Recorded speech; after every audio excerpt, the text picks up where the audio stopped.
बच्चों, इस वीडियो में हम लोग सॉल्व करेंगे एनसीईआरटी के एक्सरसाइज 4.4 का क्वेश्चन नंबर 1 और 2। Find the adjoint of each of the matrices in question 1 and 2। तो क्वेश्चन 1 में क्या है, 2 × 2 का एक मैट्रिक्स है और क्वेश्चन 2 में 3 × 3 का एक मैट्रिक्स है। एडजॉइंट फाइंड करना है। एडजॉइंट, तो देखिए एडजॉइंट क्या होता है। किसी भी स्क्वायर मैट्रिक्स, मतलब एडजॉइंट केवल स्क्वायर मैट्रिक्स का ही होता है जिसमें जितने रो हों उतने ही कॉलम हों। तो ये एडजॉइंट होता क्या है, एडजॉइंट भी एक मैट्रिक्स ही होता है। अगर आपके पास एक स्क्वायर मैट्रिक्स है, ठीक है, स्क्वायर मैट्रिक्स, मान लीजिए वो कैपिटल ए है, उसके एडजॉइंट को, वो भी एक मैट्रिक्स होता है, हम लोग एडजॉइंट ए से ही रिप्रेजेंट करते हैं। ये हो गया एडजॉइंट ए। एडजॉइंट ए एक ऐसा जादुई मैट्रिक्स होता है इस मैट्रिक्स के लिए कि अगर आप इस मैट्रिक्स ए में इसके एडजॉइंट मैट्रिक्स से मल्टीप्लाई करें या ऑर्डर बदल के करें, मतलब एडजॉइंट ए में अगर इस मैट्रिक्स का मल्टीप्लाई कर दें, एडजॉइंट ए, फिर से ध्यान से सुनिए, एडजॉइंट ए एक ऐसा मैट्रिक्स होता है किसी भी स्क्वायर मैट्रिक्स का कि जब उन दोनों का मल्टीप्लाई होता है, ऑर्डर कोई भी हो, चाहे ए में एडजॉइंट ए का या एडजॉइंट ए में ए का, तो हमें मिलता है उस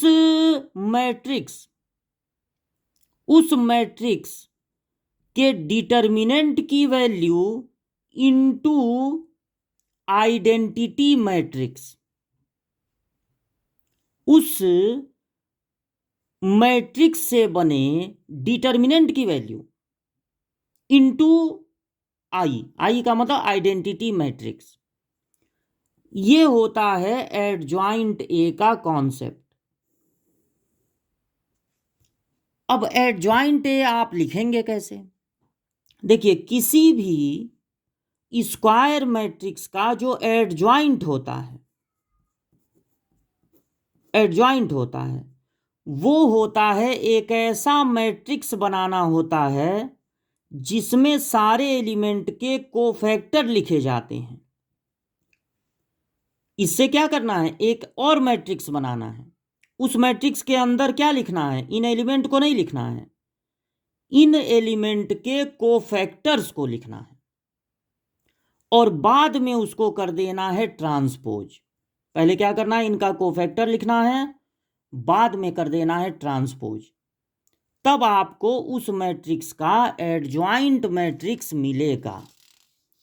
अब सपोज कीजिए कि आपको इस पहले क्वेश्चन में यह काम करना है, एडजॉइंट लिखना है, तो जो मैट्रिक्स है उसको आप कैपिटल ए से रिप्रेजेंट कर दीजिए।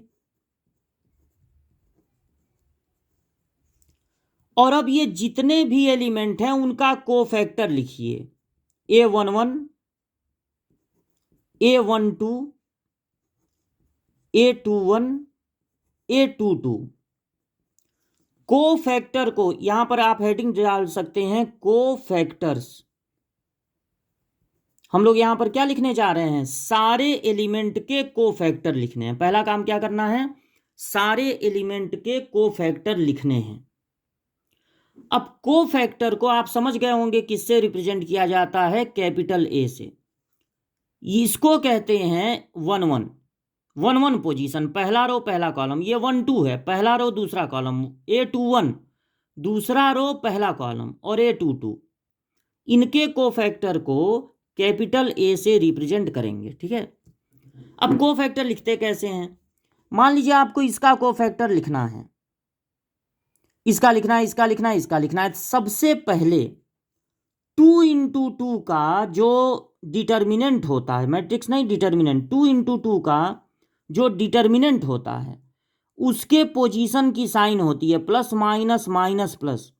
तो यहां पर लगा देना है प्लस माइनस माइनस प्लस। भले ये मैट्रिक्स है लेकिन कोफैक्टर का कॉन्सेप्ट किसके लिए होता है? डिटर्मिनेंट के लिए। तो इसको एज अ डिटर्मिनेंट ट्रीट करते हुए हम लोग पहले साइन लगा लेंगे। कोफैक्टर में सबसे पहले क्या लगा लेना है? साइन।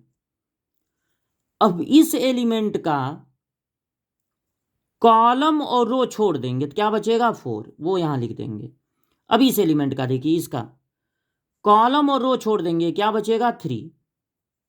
फिर इसका इस वाले पोजीशन का A21 को लिखना है अगर, तो इसका कॉलम छोड़ देंगे, रो छोड़ देंगे, कॉलम छोड़ देंगे, रो छोड़ देंगे, क्या बचेगा? 2।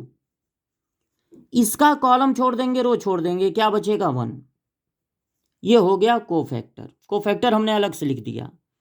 अब अगर ये मैट्रिक्स है ए, तो इसका जो एडजॉइंट मैट्रिक्स होगा वो होगा, फिर से बना लेना है। अब ये कॉन्सेप्ट था डिटर्मिनेंट का, लेकिन फिर से बनाना है मैट्रिक्स। किससे? कोफैक्टर से।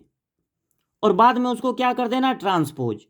तो कोफैक्टर हो गया 4 - 3 और -2 और 1। ये कोफैक्टर हो गया। फिर उसको कर देना है ट्रांसपोज। ट्रांसपोज का मतलब होता है पहले रो को पहला कॉलम बना देना और दूसरे रो को दूसरा कॉलम बना देना।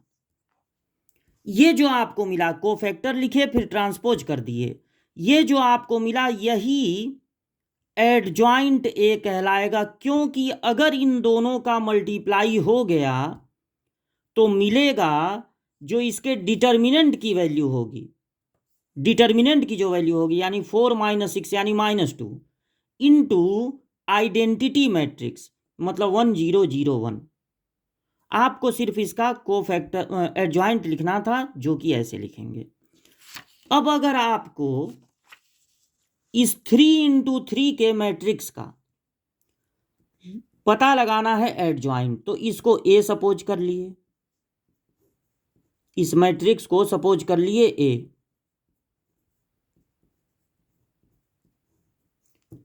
अब हेडिंग डाल दिए कोफैक्टर्स। इनके क्या लिखने हैं? कोफैक्टर। तो सबसे पहले लिखेंगे capital A11, capital A12, capital A13। इस पोजीशन को कहते हैं 1 1, इसको 1 2, इसको 1 3। कैपिटल ए के साथ लिखेंगे तो वो रिप्रेजेंट करेगा कोफैक्टर को। अब देखिए 3 × 3 के डिटर्मिनेंट का साइन कुछ इस तरह होता है, plus minus plus, minus plus minus, फिर प्लस माइनस प्लस, अल्टरनेट चलता है और प्लस से शुरू होता है पहला वाला, माइनस से दूसरा वाला, प्लस से तीसरा वाला। तो ये जो पहले वाले रो का आप लिख रहे हैं उसका साइन पहले लगाना होगा, प्लस माइनस प्लस। अब इसका कॉलम और रो छोड़ देना है तो 4 एलिमेंट बचेंगे, उससे डिटर्मिनेंट बनानी है। इसका कॉलम और रो छोड़ेंगे तो जो 4 एलिमेंट बचेंगे उससे बनाना है डिटर्मिनेंट 2 × 2 का। फिर इसका वाला कॉलम छोड़ देंगे, रो छोड़ देंगे, 2 5 - 2 1, 2 5 - 2 1। फिर इसका रो और कॉलम छोड़ देंगे, रो और कॉलम, 2 3 - 2 0। तो 2 3 - 2 0 से बना लेंगे एक डिटर्मिनेंट। अब ये 2 × 2 के डिटर्मिनेंट हैं। 2 × 2 के डिटर्मिनेंट की वैल्यू क्रॉस मल्टीप्लाई से फाइंड होती है। प्लस है तो लगाने की जरूरत है नहीं। इनका मल्टीप्लाई 3 माइनस इनका मल्टीप्लाई 0, यानी क्या आ गया? 3। यहां माइनस है तो लगा लीजिए, तो ब्रैकेट भी लगा दीजिए। इनका मल्टीप्लाई पहले होगा 2 1 जा 2, फिर अपने तरफ से माइनस लगा देंगे। इनका मल्टीप्लाई होगा -10, तो माइनस माइनस हो जाएगा प्लस, कुल मिला के आपको मिल गया -12। अब इसका बाहर प्लस है तो ना साइन लगाने की जरूरत है ना ब्रैकेट लगाने की जरूरत है। इनका मल्टीप्लाई पहले होगा 0 माइनस इनका मल्टीप्लाई -6, माइनस माइनस हो गया प्लस। इसको थोड़ा सेपरेट करने के लिए इस तरह से खींच दे रहे हैं कि अलग अलग आपको दिखे। अब लिखना है A21, A22, A23।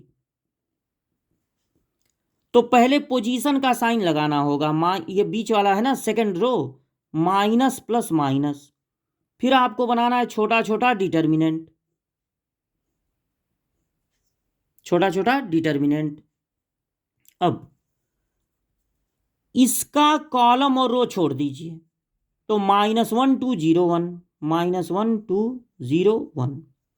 फिर इसका यही ना होता है 2 2 वाला पोजीशन, तो इसका कॉलम छोड़ देना है रो, 1 2 -2 1, 1 2 -2 1। इसका रो और कॉलम 1 -1 -2 0, 1 -1 -2 0। यहाँ माइनस है, ब्रैकेट लगा ले रहे हैं, इनका मल्टीप्लाई -1, फिर अपने तरफ से माइनस, इनका मल्टीप्लाई 0, इनका मल्टीप्लाई 1, फिर अपने तरफ से माइनस, इनका मल्टीप्लाई -4, माइनस माइनस हो गया प्लस, और यहाँ पर क्या आ गया +1। फिर ये माइनस है तो ब्रैकेट लगा ले रहे हैं, इनका मल्टीप्लाई 0, फिर माइनस लगा देंगे अपने तरफ से, इनका मल्टीप्लाई +2 होगा, यानी ये साइन नहीं बदलेगा, तो माइनस और माइनस हो गए प्लस। अब इसके बाद लिखना है A31, A32, A33। अब ये तीसरे वाले रो का साइन देखिए, प्लस माइनस प्लस। छोटा छोटा डिटर्मिनेंट बना लीजिए, यहां पे 2 × 2 लिखना है इसमें। इसका आप देखिए, ये और ये तीनों बचे हुए हैं, इन एलिमेंट को नहीं लिखना है कहीं। जैसे ये 2 का अगर आप लिख रहे हैं कोफैक्टर, तो 2 को नहीं लिखना है, बस साइन लगाना है और उसको छोड़ के जो बचे वो लिखना है। तो अब इसका रो, कॉलम और रो छोड़ देंगे, तो -1 2 3 5, -1 2 3 5। इसका रो, कॉलम और रो 1 2 2 5, 1 2 2 5। इसका कॉलम और रो 1 -1 2 3, 1 -1 2 3, ये 3 है। प्लस है तो ब्रैकेट लगाने की जरूरत है नहीं, इनका मल्टीप्लाई -5, फिर अपने तरफ से माइनस, इनका मल्टीप्लाई 6 आ गया -11। माइनस है तो ब्रैकेट लगा ले रहे हैं, इनका मल्टीप्लाई 5, फिर अपने तरफ से माइनस, इनका मल्टीप्लाई 4, तो ये 1 बचा ना, और बाहर माइनस है। प्लस है तो ब्रैकेट नहीं लगा रहे, इनका मल्टीप्लाई 3, फिर अपने तरफ से माइनस, इनका मल्टीप्लाई -2, आ गया 5। अब क्या करेंगे, जब इन 9 एलिमेंट के सब के कोफैक्टर निकल गए, तो लिखेंगे कि एडजॉइंट ए होता है एक ऐसा मैट्रिक्स जो कोफैक्टर्स से मिलके बना हो, उसका ट्रांसपोज।